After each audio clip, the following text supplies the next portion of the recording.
আসসালামু আলাইকুম। সরকারি চাকরি খুঁজছেন? আজকে আপনাদের জন্য নিয়ে এসেছি বিদ্যুৎ বিভাগ নিয়োগ বিজ্ঞপ্তি ২০২৫ সম্পর্কিত সব তথ্য। এখানে মোট ৩৪ জনকে ৪টি ক্যাটাগরিতে স্থায়ীভাবে নিয়োগ দেওয়া হবে। কিভাবে আবেদন করবেন, বয়সসীমা কত, যোগ্যতা কি লাগবে, আবেদন ফি কত এবং ধাপে ধাপে আবেদন করার নিয়ম সবকিছু এই ভিডিওতে বিস্তারিতভাবে বলবো। তাই ভিডিওটি শেষ পর্যন্ত দেখুন। বিদ্যুৎ বিভাগ বা পাওয়ার ডিভিশন ২০২৫ সালের জন্য নতুন নিয়োগ বিজ্ঞপ্তি প্রকাশ করেছে। প্রকাশের তারিখ ৩০ সেপ্টেম্বর ২০২৫। মোট পদ সংখ্যা ০৪টি ক্যাটাগরি। মোট লোক নিয়োগ হবে ৩৪ জন। চাকরির ধরন স্থায়ী সরকারি চাকরি। বেতন জাতীয় বেতন স্কেল ২০১৫ অনুযায়ী ৮,২৫০ থেকে ২৬,৫৯০ টাকা পর্যন্ত। যোগ্যতা ও বার্ষিমা যোগ্যতার মধ্যে এসএসসি, এইচএসসি এবং স্নাতক পাশ প্রার্থীরা আবেদন করতে পারবেন।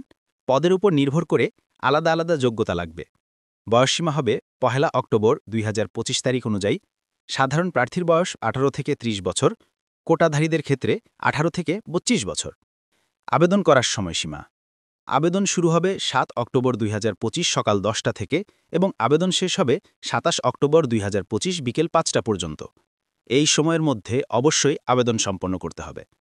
আবেদন প্রক্রিয়া আবেদন করতে হবে সম্পূর্ণ অনলাইনে। আপনি ওয়েবসাইটে গিয়ে আবেদন করতে পারেন। ধাপে ধাপে আবেদন করার নিয়ম: ১.